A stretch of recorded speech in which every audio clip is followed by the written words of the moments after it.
The Chahoma people set up here. Why? I told you at the beginning it was for a safety reason.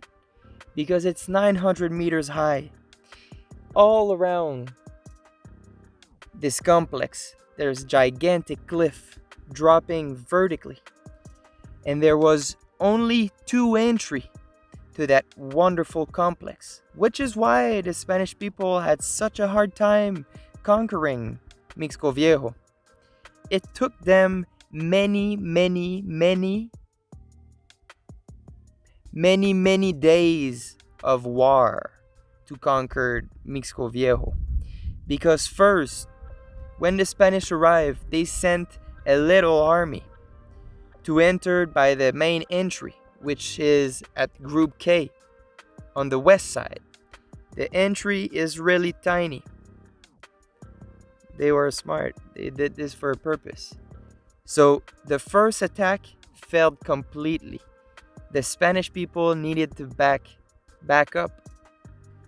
And all that story that I'm telling you about the conquering of Mixco Viejo is all recorded by Fuentes and Guzman, which were two people working with Pedro de Alvarado when they were conquering the Maya people, and they wrote everything. So they say that after the first failed attack in 1525, they sent another one. Pedro himself and 200 Tlaxcalan. Who are those Tlaxcalan people? Let me tell you. The Tlaxcalan people are some indigenous group found in the Nahua region in modern day Tlaxcala in Mexico. When the Spanish people arrived in the Yucatan Peninsula and in Mexico, modern day Mexico, they conquered the Tlaxcaltec. And then the Tlaxcaltec had no option but to ally with the Spanish people. And throughout the rest of the conquering of the Spanish people, the Tlaxcalan people helped the Spanish. They helped the Spanish conquered the Aztec in Tenochtitlan. I told you guys about Tenochtitlan in the last episode of Ishimchi. And they also helped the Spanish people conquered Ishimchi and Mixco Viejo. So those Mesoamerican Tlaxcalan Mexican civilization helped a lot the Spanish in their journey to conquer every little piece of Maya civilization. So now, back to the program. That second attack also failed. So Pedro de Alvarado, 200 Tlaxcalan, came here by the same entry at the west in Group K, and that attack failed also. So many days later, they keep trying until one day they captured a leader of the Chahoma people, and this leader was probably tortured and asked to give them another technique to get in. And the leader had no choice, so he gave the secret entry to this complex. There were two caves giving access to this complex. I've been told by the guards here that they are not to be found anymore. They've been, I don't know how to say this, a lot of earth and rock been put inside those caves and in those entry. But then the leader told Pedro de Alvarado where was the entry of that cave. So Pedro de Alvarado sent 50 men to that cave, and then more men to that west entry, and finally he was able to get in. And once Pedro and his allies, the Tlaxcalan, got in Mixco Viejo, they decided, or probably only Pedro, because Pedro was un poco loco, he decided to burn down everything. And the reason why he decided to burn down everything again, he did the same thing in Ishimchi, you'll say. But here it was because he saw that place and he says, wow, that is way too secured. Let's say future Cachiquel or Quiche or Chahoma that wanted to be secured, they would come back here and live here because it's so secured. Like when you're here, you feel the energy, you see the big cliff, you see everywhere around you, you see enemies coming from every side, and there's two rivers also really, really close. So he decided, let's burn everything. Sadly.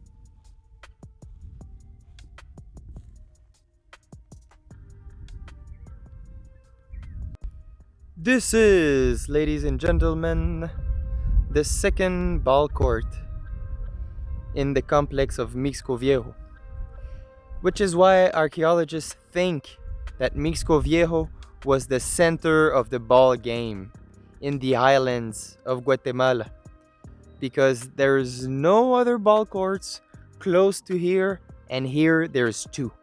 So probably a lots of ceremonies were done here in Mixco Viejo, a lot of ball game slash ceremonies, because I will tell you in future video, but the game was not a simple game for fun. Maybe they played sometimes only for fun, but it had a ritual, a spiritual significance. It is said that sometime the team that lost got their head chopped or they were sacrificed in bloodletting rituals. And the winning team were the one who would kill or sacrifice the other team. So in what situation do you want to play that game? It's a good question.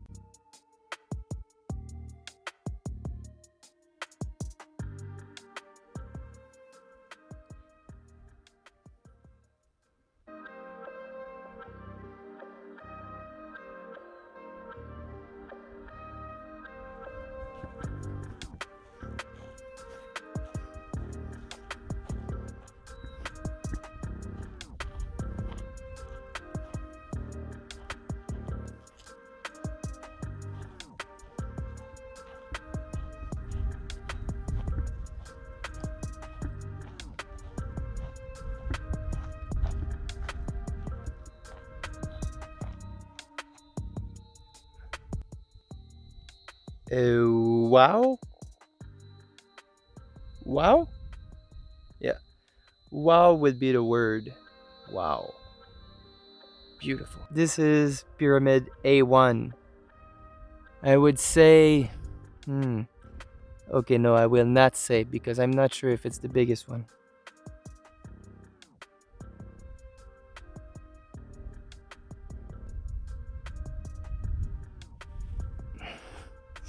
Let's go up.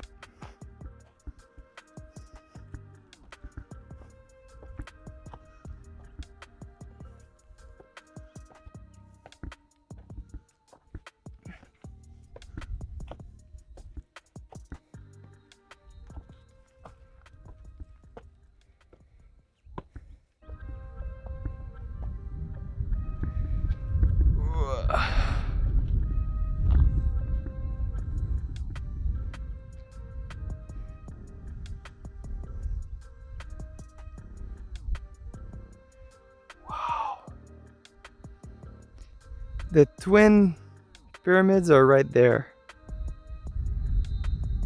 So this is group B over there. And right now we are in Group A.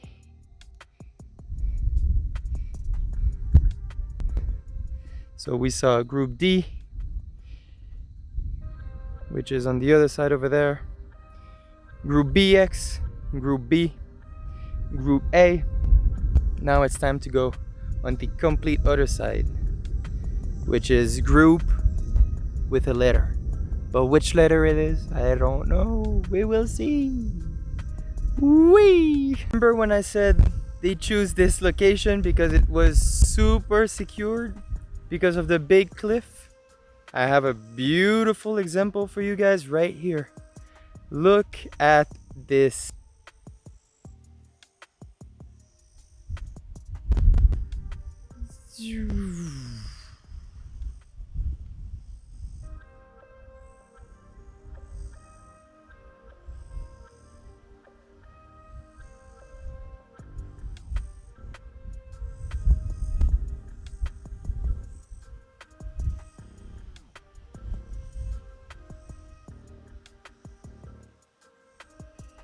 And this is where we are going.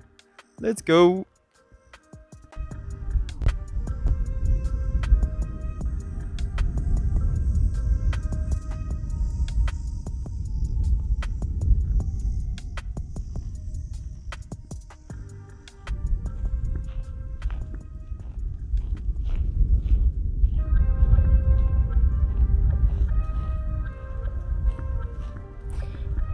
Group C.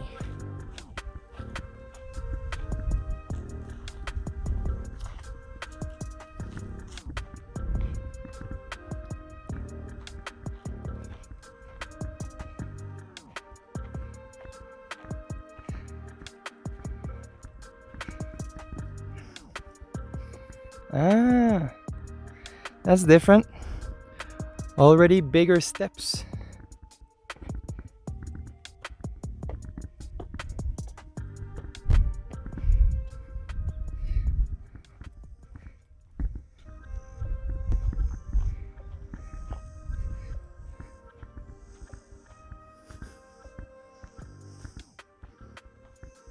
Okay guys, here in Group C, it's really interesting because as soon as you get here, this is still original. Everything I showed you before, it was renovated, it was rebuilt. It's not original, but here it's easy to see it's original. Look at this. This used to be the biggest pyramid in all the complex. We can still see the original stucco. So this is same composition as the other one. It's just, I can see under some stucco also over there. They didn't use limestone. Was not the same 3-layered composition, but they still finish the temples with stucco, which is a mixture of limestone. And that's right, there's a funny thing here. Like, there's a little house right there. Probably it was for a priest or someone really important, because we can still see the floor with stucco and everything. Let me show you around Group C. Like, it's not the most beautiful, but it's the most historical and the most original, which personally I like the most. I want to see how pure it was, how they did this. I don't want to see how our civilization, us humans in the now moment, rebuilt those structures. Oh, I want to know how the Maya did it. Oh, Group E is the complete opposite from Group K, which was the main entry of this big complex back then. And watch what we find at Group E. It says that Group E was the place of the ancient secret entrance to the city. This group was strategically defensive. Also, for this group, they could have the access control to the city. So somewhere around this place, there was a cave, a secret entry. And this is what Group E looks. It's not like a big construction, it was more like a defensive place. But here you can see some Guatemalteco come to do ceremonies and to honor this place. And this is what Group E looks like. Nothing fancy. One of the fun fact is in the Popol Vuh, the Chahuma people, the Maya civilization that were living here, were referred in the Popol Vuh as the Akulvinak. The Akulvinak means people of bees. So probably the Chahuma were cultivating, harvesting the honey of a type of bees that didn't sting. Because I saw this everywhere I've been visiting in Guatemala.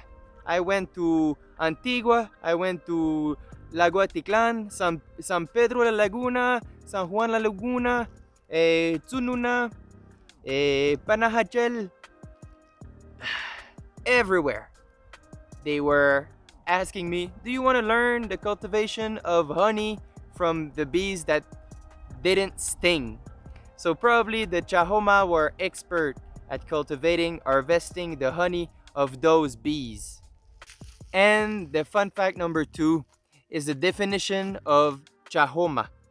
Chahoma was the name of the people living here, but what does that mean, Chahoma? Chahoma means the town of the Jocote. Jocote is a type of pine. I might be wrong, but I think this tree right over here is a Jocote. So probably the Chahoma were always watching around and building civilization or their kingdom close to Jocote. Probably it was a sacred tree. Probably they were doing some kind of tools with it, or pignamiento, glue with it, with the sev. So there's so many things you can do with the pine tree. So this is the second fun fact. So to finish, to resume, to tell you goodbye. But before I do, to give you the insight of everything I just told you, is the Chahoma moved from Hocal, that was too close to the Shimchi people.